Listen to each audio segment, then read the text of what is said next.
Hey Leute, heute wird's mega locker. Schön, dass ihr wieder dabei seid. Genau! Wir zeigen euch heute ein paar richtig coole Ausdrücke, mit denen ihr wie echte Deutsche sprecht. Locker, cool und nicht mehr wie aus dem Schulbuch. Ganz genau, Lena. Heute stürzen wir uns in die Welt der deutschen Umgangssprache und schauen uns ein paar coole Slang-Ausdrücke an. Damit kannst du deine Freunde beeindrucken und zeigst, dass du nicht nur Buchdeutsch sprichst. Das will ich unbedingt lernen. Ich will nicht immer so steif klingen. Welchen Slang hast du denn für uns rausgesucht? Ich bin schon total gespannt.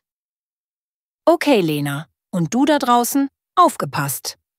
Slang-Ausdrücke sind oft regional unterschiedlich oder ändern sich schnell. Aber wir haben ein paar Klassiker und aktuell beliebte Ausdrücke für dich.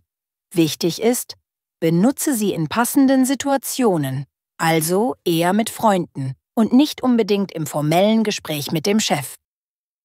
Verstanden. Also eher locker im Alltag.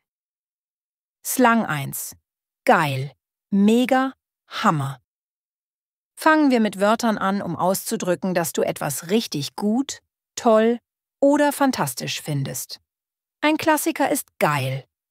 Geil war früher eher ein Tabuwort, aber heute voll normal, vor allem in der Jugendsprache. Aber Achtung, geil kann in formellen Kontexten immer noch unangebracht wirken. Also ich kann sagen, das Konzert war mega geil. Und keiner schaut komisch? Genau. Und du klingst direkt viel lässiger. Ähnlich und vielleicht noch etwas neutraler und sehr aktuell sind mega oder Hammer. Das ist mega gut. Oder der Film war der Hammer. Bedeutet einfach, das ist sehr gut, beeindruckend. Okay, auch geil, mega, Hammer für Dinge, die ich super finde. Mein neues Fahrrad ist mega. Slang 2. Na, jetzt mal was Kurzes zur Begrüßung unter Freunden. Statt immer nur Hallo oder Guten Tag, kannst du auch ganz lässig Na sagen. Das ist wie ein Hey, was geht? Oder Wie läuft's? Manchmal reicht ein einziges Wort oder sogar nur ein Blick mit Na. Also einfach nur na sagen und das reicht schon? Jap. Total casual. Und wenn du noch cooler bist, ziehst du das Na richtig lang. Na? Man kann mit gut und selbst oder auch einfach mit einem freundlichen Na antworten. Oft ist es auch eine Einleitung zu Na, wie geht's? Oder Na, alles klar. Total unkompliziert und freundschaftlich. Slang 3. Quatsch. Blödsinn. Wenn du denkst, dass jemand Unsinn redet oder etwas einfach nicht stimmt, kannst du sagen Quatsch oder Blödsinn. Das ist ziemlich direkt, aber unter Freunden total üblich. Ah, wenn meine Freundin mir eine verrückte Geschichte erzählt, die ich nicht glaube, kann ich sagen, ach Quatsch, das kann nicht sein. Exakt. Oder wenn jemand eine Behauptung aufstellt, die offensichtlich falsch ist. Das ist doch totaler Blödsinn. Es zeigt, dass du etwas nicht ernst nimmst oder für falsch hältst. Slang 4. Läuft bei dir. Wenn bei jemandem alles super gut klappt, im Job, in der Liebe oder einfach generell das Leben gut ist, dann kann man sagen, läuft bei dir. Oft auch ironisch, aber meistens anerkennend.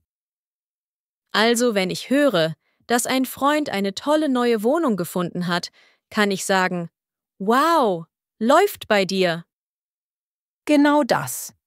Es ist eine coole Art, Anerkennung zu zeigen.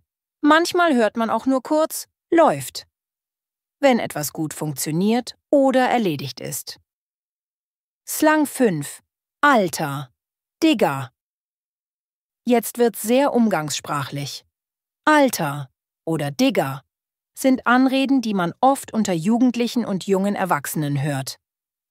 Alter ist mittlerweile im ganzen deutschsprachigen Raum verbreitet, ähnlich wie Bro im Englischen. Ein kleiner Hinweis: Digger kommt ursprünglich eher aus dem Hamburger Raum und wird oft in der männlich konnotierten Jugendsprache verwendet. Wichtig: Digger kann komisch wirken, wenn es nicht zur Person oder Situation passt. Also eher nicht bei der Oma im Supermarkt? Eher nicht. Außer deine Oma ist Rapperin. Es kann als Füllwort, Ausruf der Überraschung, Alter, das ist ja krass, oder eben als Anrede dienen. Es ist definitiv nicht für formelle Situationen geeignet. Okay, Alter und Digger, nur mit Vorsicht und bei den richtigen Leuten. Merke ich mir. Slang 6. Bock haben. Keinen Bock haben. Wenn du Lust auf etwas hast oder eben keine Lust, dann ist die Wendung Bock haben auf etwas total gängig. Ich hab Bock auf Pizza heißt, ich habe Lust auf Pizza. Und das Gegenteil. Ich hab keinen Bock mehr zu lernen. Ah, das ist praktisch. Also statt ich habe Lust ins Kino zu gehen, kann ich einfach sagen, ich hab Bock aufs Kino. Und wenn ich müde bin, ich hab keinen Bock aufzuräumen. Perfekt, Lena. Das hörst du in Deutschland ständig. Zusammenfassung, ein kleiner Test für dich. So, Lena und du da draußen, das war jetzt ein kleiner Einblick in die Welt der deutschen Umgangssprache. Es gibt natürlich noch viel, viel mehr. Wichtig ist immer, hör gut zu, wie Muttersprachler reden und trau dich, die Wörter auch mal zu benutzen, aber immer im richtigen Kontext. Das war mega interessant, Anna. Ich fühle mich schon viel cooler. Aber ob ich alles behalten habe? Vielleicht ein kleiner Test? Gute Idee. Dein Freund hat im Lotto gewonnen. Deine Reaktion? A. Juckt mich nicht. B. Ist mir egal. C. Mega geil. Was würdest du zum Beispiel sagen, wenn dein Freund dir erzählt, dass er im Lotto gewonnen hat? Auch A und B sind ja total lahm. Ich würde definitiv was Positives sagen. Also ganz klar, Option C, mega geil. Vielleicht noch mit einem Alter, läuft ja richtig bei dir. Hinterher. Perfekt, Lena. Option C, mega geil, ist hier genau die richtige Wahl, um deine Freude und Begeisterung auszudrücken. Und dein Zusatz, Alter, läuft ja richtig bei dir, zeigt, dass du schon ein echter Slang-Profi bist. Juckt mich nicht oder ist mir egal, wäre in so einer Situation natürlich total daneben. Und was sagst du, wenn jemand behauptet, er hat gestern 50 Currywürste gegessen? Naja, Quatsch. Das glaubt doch keiner. Sehr gut. Quatsch. Passt da perfekt. Und was sagst du, wenn dich jemand fragt, ob du am Samstagabend mit auf eine langweilige Veranstaltung kommen willst, auf die du überhaupt keine Lust hast? Da würde ich sagen, nee, sorry, hab keinen Bock. Oder vielleicht netter, puh, ich glaub, da hab ich nicht so Bock drauf. Ausgezeichnet. Keinen Bock haben ist genau richtig. Und du da draußen, wie hättest du reagiert? Schreib uns deine Ideen für die Situationen in die Kommentare oder auch deine Lieblingsslangwörter, die du schon kennst. Das hat echt Spaß gemacht. Ich werde auf jeden Fall versuchen, ein paar dieser Ausdrücke einzubauen. Das ist der richtige Weg. Nur Mut. Und jetzt eine kleine Challenge für dich. Versuch in deinem nächsten Deutschgespräch mindestens 2 Slangwörter aus dem Video einzubauen und schreib uns, wie es gelaufen ist. Wenn dir das Video gefallen hat und du mehr über die deutsche Sprache und Kultur erfahren willst, dann lass uns ein Like da und abonniere unseren Kanal.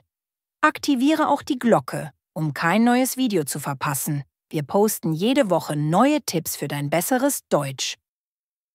Bis zum nächsten Mal. Tschüss.